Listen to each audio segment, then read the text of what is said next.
Welcome to Mailing Off Bows Day. Okay, a couple things are going to go on here. I'm going to show you how to tie a knot.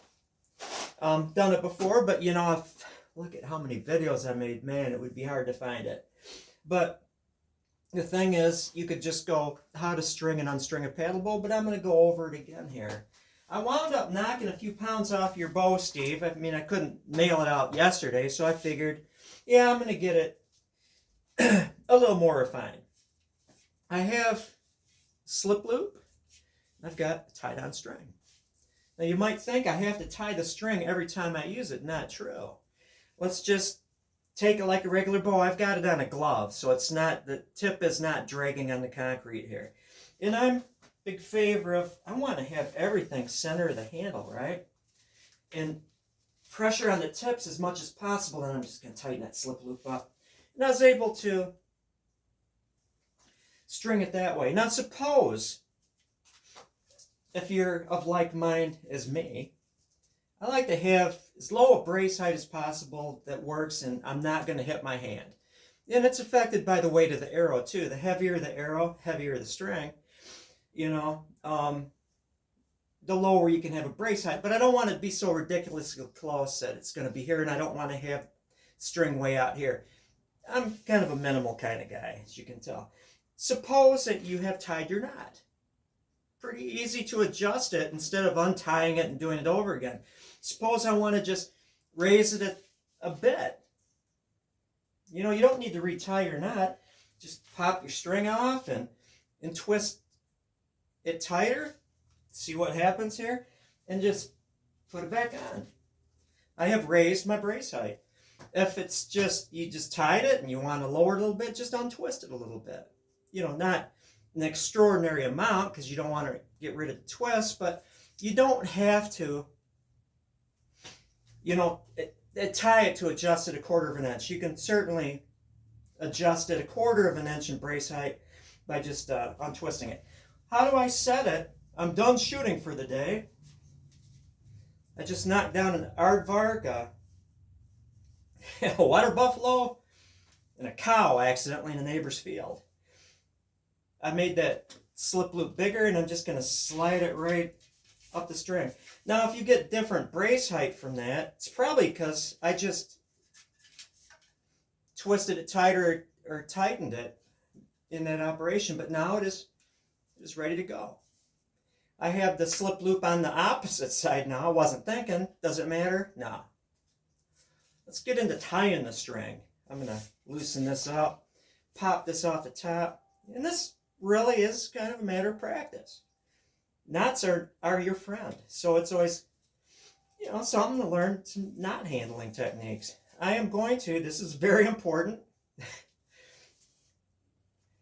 going to get it on the side, which I usually have it.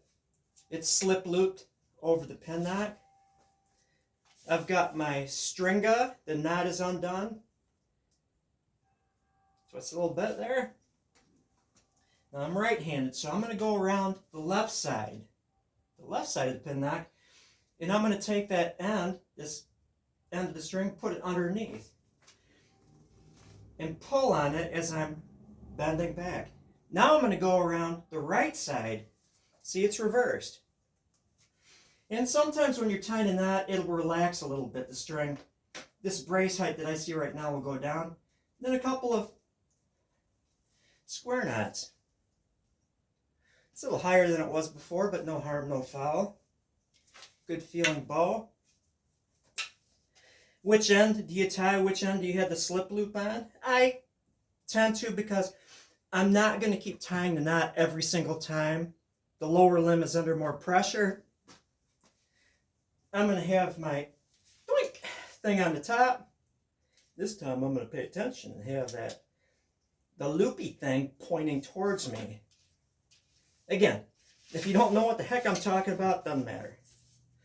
I absolutely might have twisted or untwisted the string a couple times there. So again, pop it over the top and twist it. Ready to go. Now Newell's bow. Newell, yours a little easier. Look at it. It's got a loop on the bottom. And I'm going to do it in this way. I'm going to have the back of my thigh, center of the handle. The tip with the hair is where my feet are. Oh, look at that. Just like a regular bow.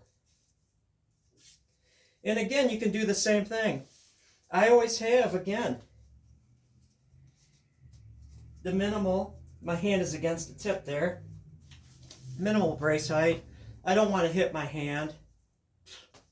So I'm going to have the brace height high enough so it's not bam, bam, bam, hitting my palm. And that's enough, you know, for the paradox. How I tied this knot, exact same way as a paddle bow. Put it around there, left-handed.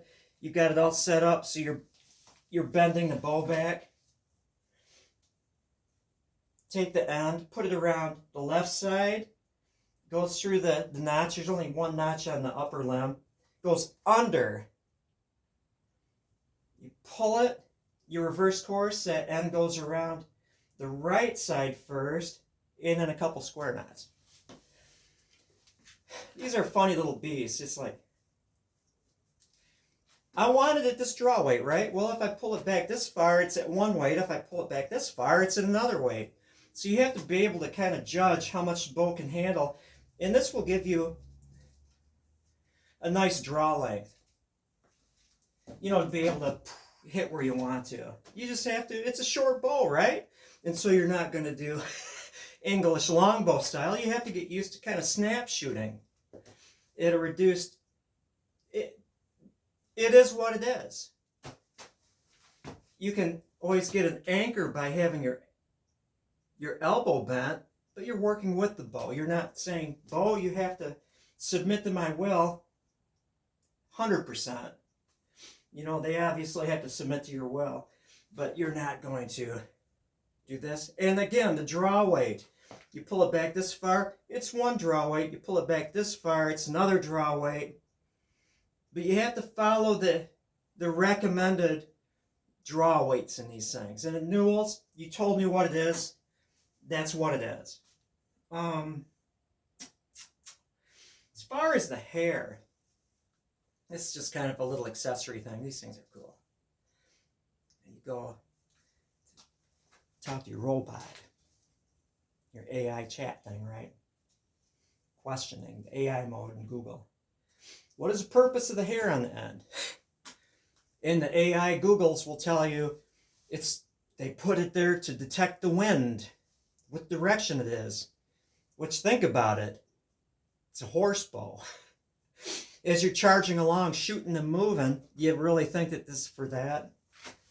I, on the other hand, I'm going to fight the conventional wisdom of the AI Googles and say, I think it's more of a mojo thing, which covers a lot of area here. Respect to the horse. It's a horse bow. Horses gave the people a lot.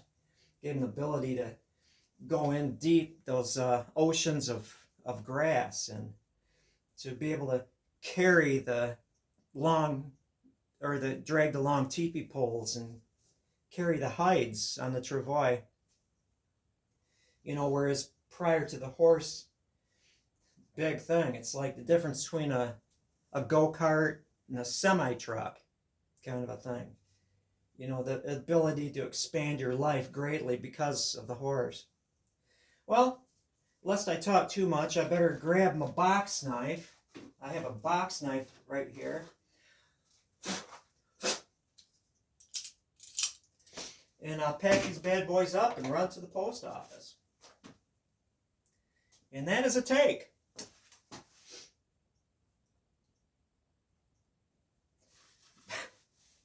I'll tell you, I watched some videos today of various and sundry things, and oh, I'd love to make comments, but you're just going to have to imagine. Isn't that like a weird thing to say? That's all.